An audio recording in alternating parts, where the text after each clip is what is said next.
അപ്പൊ നമുക്ക് ഇന്നത്തെ സ്പെഷ്യൽ ബ്രേക്ക്ഫാസ്റ്റ് എന്ന് പറയുന്നത് ചേട്ടാ ബ്രെഡ് ആവിയിൽ പുഴുങ്ങിയതും ഇഷ്ടിക്കറിയും. ബ്രെഡ് ആവിയിൽ പുഴുങ്ങിയത് ഞാൻ ഫസ്റ്റ് ടൈം ആണ് കേട്ടോ കേൾക്കണേ. കുറച്ച് ഫേമസ് ആയിണ്ടെന്നൊക്കെ പറയണേ, അറിഞ്ഞൂടാ. ഇതേ ഇതാണ് അപ്പൊ സംഗതി. ഇപ്പൊ നമ്മുടെ ഇഷ്ടിക്കറി ഇവിടെ റെഡി ആയിട്ടുണ്ട് കേട്ടോ. കൂടെ റോബസ്റ്റ് പഴം ഉണ്ട് കേട്ടോ. അതെ, റോബസ്റ്റ് പഴം ഉണ്ട് ഗൈസ്. ഓപ്പൺ ചെയ്ത് ഇങ്ങനെ കുത്തി കൊടുക്കുന്നുണ്ട് ഗൈസ്, കത്തിക്കൊണ്ട്.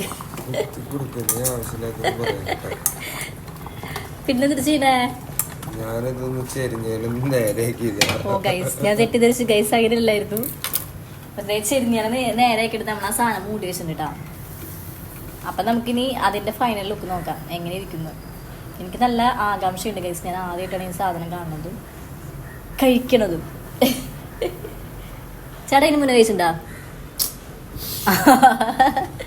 ഞങ്ങൾ രണ്ടാൾ ആദ്യമായിട്ടാണ് ഗൈസ് കഴിക്കുന്നത്. സത്യത്തിൽ ഇത് എവിടെയോ കേട്ടിട്ടുണ്ടെന്നാണ് ഡിൻഡോ പറയണേ അല്ലേ? നോക്കാം നോക്കാം. റെഡി ആയിട്ടുണ്ട് കേട്ടോ. അപ്പൊ നമുക്ക് ഓപ്പൺ ചെയ്ത് നോക്കാം. എന്റെ പൊന്നോ, ഇതിപ്പോ ഇങ്ങനെയായിട്ടാണ് നിക്കണേ. എനിക്ക് വലിയ മാറ്റങ്ങളൊന്നും തോന്നുന്നില്ല. ബ്രെഡ് അങ്ങനെ തന്നെയാണ് നിക്കണേ. നമുക്ക് കഴിച്ചു നോക്കാം എങ്ങനെയുണ്ട്. ആവിൽ പുഴുങ്ങിയ നമ്മുടെ ബ്രെഡ് എങ്ങനെയുണ്ട് നമുക്ക് കഴിച്ചിട്ട് പറയാണ്ട ഗൈസ്. അപ്പൊ ഗൈസ് ഇതാണ് നമ്മുടെ ഫൈനൽ ലുക്ക് കേട്ടാ. പിടിക്കുമ്പോൾ തന്നെ നല്ല സോഫ്റ്റ് ആയിട്ട് കിട്ടുന്നുണ്ട് കേട്ടാ, അല്ലേ? നമുക്ക് കഴിച്ചു നോക്കാം അല്ലേ? കഴിച്ചു നോക്കിയിട്ട് ഞങ്ങൾ പറയാണ്ട ഗൈസ്.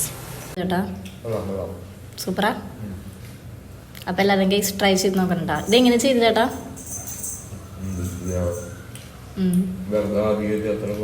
വെറുതെ ആവി കയറ്റിട്ടുള്ളൂ ഗൈസ്.